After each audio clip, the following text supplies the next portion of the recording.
वंदे वंदे। मंच पर उपस्थित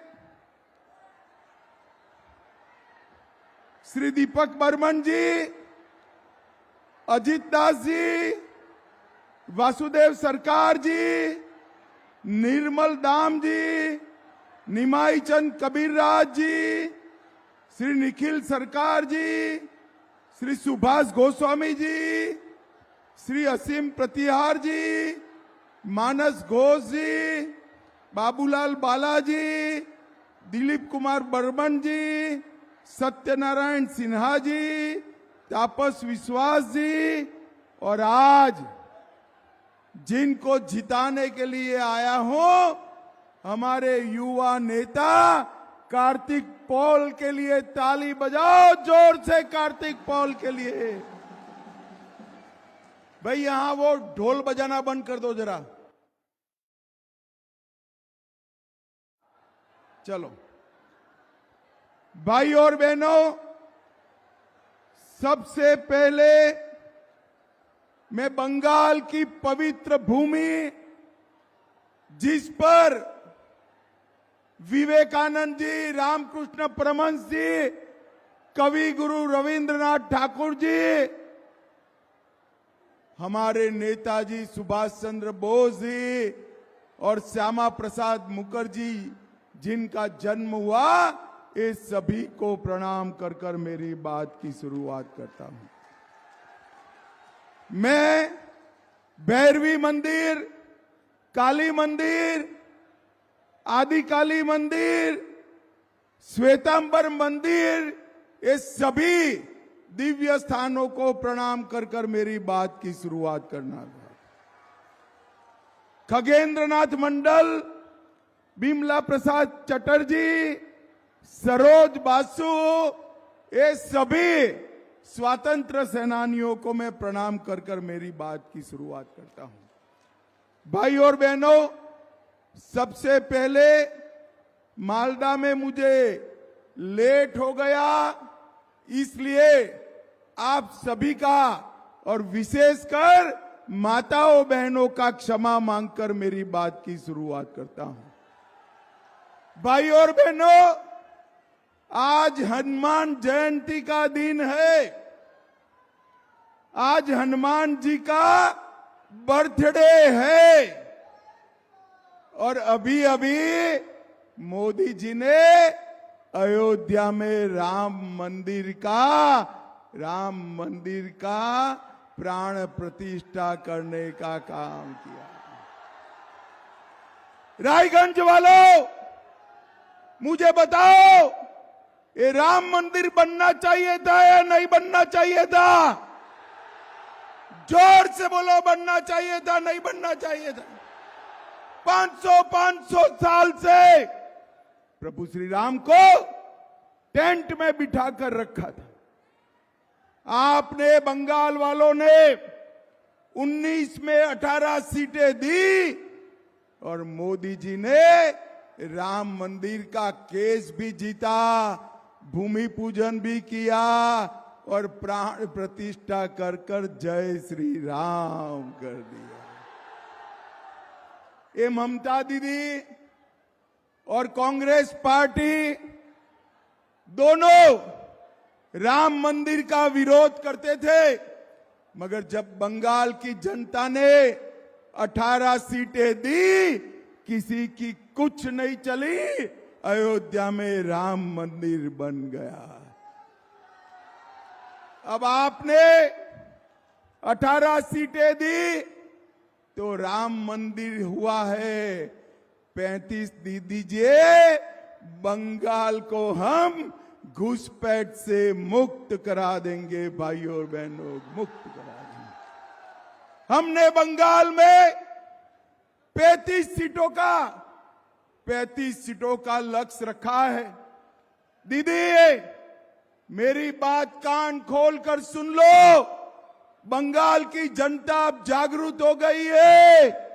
बंगाल में भाजपा 30 से 35 सीटों के बीच में कमल खिलाने वाली है।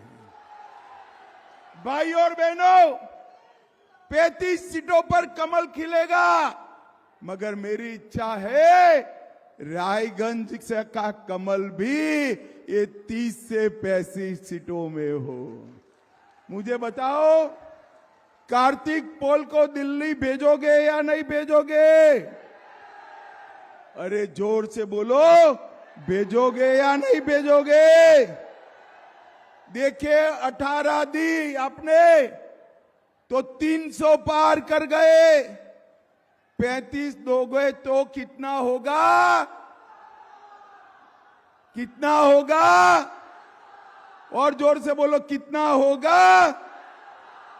भाई और बहनों, मोदी जी ने समग्र देश के गरीबों के लिए 10 साल में ढेर सारा काम किया है। रायगंज की माताओं बहनों को कहने आया हूं, 80 करोड़ लोगों को मुफ्त राशन देने का काम अगर किसी ने किया तो आपके प्रिय नेता नरेंद्र मोदी ने किया है। नरेंद्र मोदी ने 12 करोड़ से ज्यादा शौचालय बनाए, 4 करोड़ से ज्यादा लोगों को घर दिया, 10 करोड़ लोगों को उज्ज्वला का गैस दिया और 14 करोड़ लोगों को नल से जल देने का काम किया। भाई और बहनों, मगर ये ममता दीदी मोदी जी की योजनाओं को नीचे नहीं आने देती, रोक कर रखती। उसको डर है कि अगर मोदी जी की योजनाएं पहुंची तो बंगाल की जनता मोदी जी के साथ हो जाएगी। भाई और बहनों, मैं आपको मोदी जी का गारंटी देने आया हूं, 30 सीटें जिता दीजिए। ममता दीदी की हिम्मत नहीं है बंगाल के गरीबों के हक पर कोई संतरास करने की हिम्मत नहीं है, हिम्मत नहीं है। एक कटमनी जो चल रहा है, एक कटमनी जो चल रहा है, उसको भारतीय जनता पार्टी समाप्त कर देगी। भाई और बहनों, जरा मन से सच्ची सच्ची बनाना, सीए आना चाहिए या नहीं आना चाहिए? बांग्लादेश से हिंदू, सिख, बौद्ध, जैन आए हैं, उनको नागरिकता मिलनी चाहिए या नहीं मिलनी चाहिए? ये ममता दीदी विरोध कर रही। मैं ममता दीदी को पूछने आया हूं, बांग्लादेश से आए हुए हिंदू, बौद्ध शरणार्थियों को नागरिकता मिले, उसमें आपको क्या तकलीफ है? क्या तकलीफ है? क्या अधिकार नहीं है उनका बंगाल पर? भाई और बहनों, अधिकार है या नहीं है? जोर से बोलो, अधिकार नहीं है। और एक और तो दीदी, आप घुसपैठ करा रही हो और घुसपैठियों को घुसा रही हो, और दूसरी ओर शरणार्थियों की नागरिकता का विरोध करती।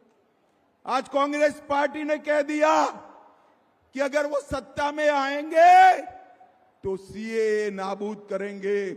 मैं कहकर जाता हूं, कांग्रेस पार्टी या ममता बनर्जी की हिम्मत नहीं है सीए को हाथ लगाकर देखे, हर हिंदू शरणार्थी को नागरिकता मिलेगी, मिलेगी, मिलेगी।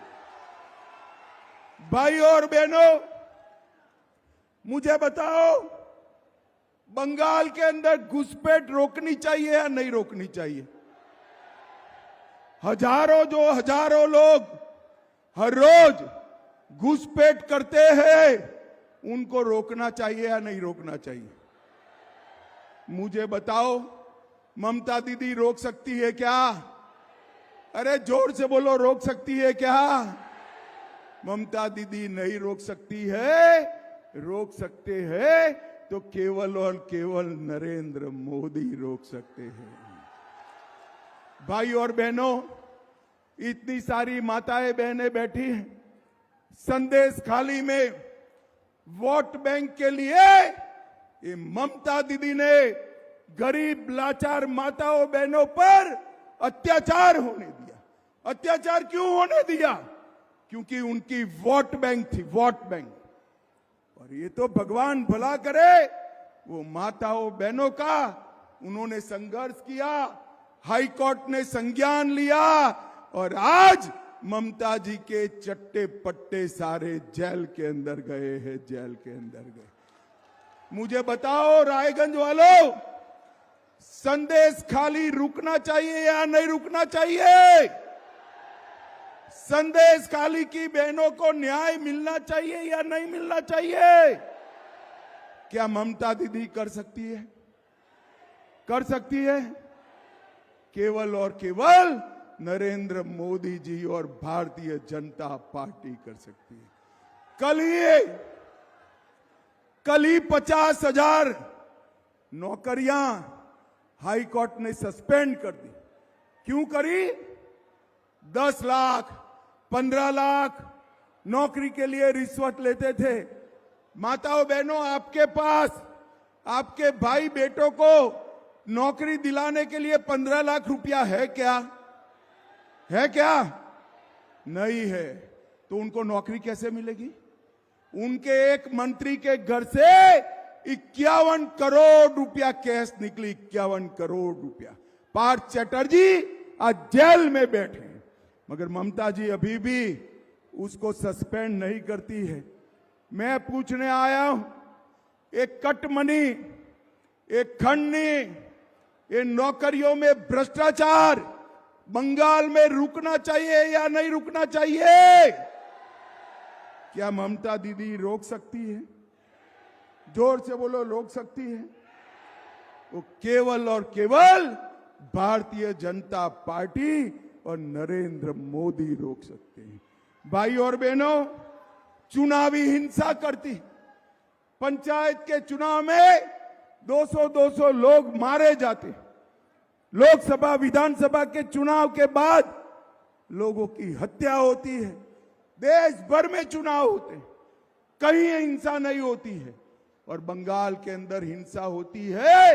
इसका कारण तृणमूल कांग्रेस है। मैं आपको बताने आया हूं, मां, माटी और मानुष 3 नारा देकर ममता दीदी आई थी। मां को तो संदेश खाली में अपमानित किया, माटी को बांग्लादेशी घुसपैठियों के हवाले किया और मानुष को भ्रष्टाचार और हिंसा कर कर समाप्त करने का काम किया। अब समय आ गया है, समय आ गया है तृणमूल कांग्रेस पार्टी को सबक सिखाने का, और समय है आप सभी लोगों ने कमल के निशान पर बटन दबाने का। भाई और बहनों, यहां रायगंज के लिए एम्स की योजना बनी, ममता दीदी ने रोक दी। भाजपा बनाना चाहती थी, वो कलकत्ते ले गई। पूरे नॉर्थ बंगाल में एम्स नहीं है।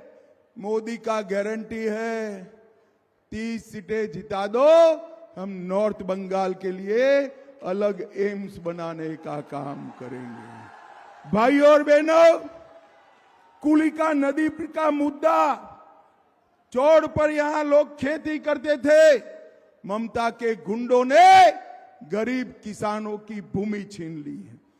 ये नहीं, आप यहां पर लोकसभा के बाद भाजपा सरकार बना दो, ये ममता के गुंडों को उल्टा लटका कर सीधा करने का काम हम करेंगे। भाई और बहनों, बिहार और रायगंज का कनेक्टिविटी हो जाए तो यहां पर बिजनेस की बढ़ोतरी होती है। बिहार और बंगाल दोनों को फायदा होता है। बिहार की सरकार ने एनओसी दे दी, मैंने स्वयं ममता दीदी से बात करा, वो एनओसी नहीं दे रही है। मुझे बताओ रायगंज वालों, ये हाईवे बनना चाहिए या नहीं बनना चाहिए? ममता दीदी नहीं बनने देती है। चुनाव में आप उनको ये पूछिएगा। यहां पर मक्का और धान होता है, भाई होता है ना मक्का, अरे जोर से बोलो, होता है या नहीं होता है? दान होता है या नहीं होता है? ये ममता बनर्जी यूपीए सरकार में हिस्सेदार थी। दान की एमएसपी 1300 रुपये थी, नरेंद्र मोदी जी ने 2203 रुपया क्विंटल कर दी है, 2203 रुपया। और मक्के की 1310 थी, उसको 2090 रुपया करने का काम किया है। भाई और बहनों, यूपीए सरकार ने 10 साल में बंगाल को 2,09,000 करोड़ रुपया दिया था, सिर्फ 2,09,000। ममता की समर्थन वाली सरकार, नरेंद्र मोदी सरकार ने 10 साल में 2,09,000 करोड़ के सामने 7,75,000 करोड़ रुपया देने का काम किया है। इसके अलावे 1,50,000 करोड़ रोड, रेलवे और एयरपोर्ट के लिए भेजा। इतने सारे गांव से लोग आए भाई, 7,75,000 करोड़ में से आपके गांव में कुछ पहुंचा है क्या? अरे बोलो तो भाई, पहुंचा है? कहां गया? कहां गया? ये टीएमसी वाले कट मनी कर कर मोदी जी ने भेजा हुआ 7 लाख करोड़ रुपया चाऊ कर दे भाई, चाऊ कर दे। मैं आज आपको कहता हूं, तृणमूल कांग्रेस के नेताओं के घर देखिएगा। 10 साल पहले जो झोंपड़ी में रहते थे, साइकिल पर घूमते थे, इन सबके 4 मंजिला के मकान हो गए और बड़ी बड़ी गाड़ियों में घूमने लगे हैं। भाई और बहनों, ये पैसा आपका है, रायगंज के युवाओं का पैसा है। भाई और बहनों, अगर बंगाल को हिंसा से मुक्त करना है, बंगाल में घुसपैठ रोकनी है, शरणार्थियों को नागरिकता देनी है और बंगाल में संदेश खाली की तरह माताओं बहनों को अपमानित नहीं होने देना है, सुरक्षित रखना है, तो केवल और केवल एक ही रास्ता है, नरेंद्र मोदी को प्रधानमंत्री बनाने का। भाई और बहनों, आगे आओ। पॉल कहां गए? पॉल आगे आओ, यहाँ आओ। ये पॉल मेरा प्रिय कार्यकर्ता है, बड़े मार्जिन से जिताना है। आप पॉल को सांसद बनाकर भेजो, उसको बड़ा आदमी बनाने का काम हम करेंगे, हम करेंगे। मुझे बताओ रायगंज वालों, कार्तिक पॉल को बड़े मार्जिन से जिताओगे? घुसपैठ रोकोगे? सीए का अमल होने दोगे? संदेश खाली रोकोगे? कट मनी समाप्त करोगे? कमल के निशान पर बटन दबाओगे? मोदी जी को फिर से प्रधानमंत्री बनाओगे? तो मेरे साथ दोनों हाथ उठाइए, उठाइए दोनों हाथ। विजय, यही स्वर भी उठाए भाई सभी लोग। विजय के संकल्प की मुट्ठी बींचे और प्रचंड आवाज से बोलिए, भारत माता की, भारत माता की, वंदे वंदे, जय श्री राम, जय जय श्री राम।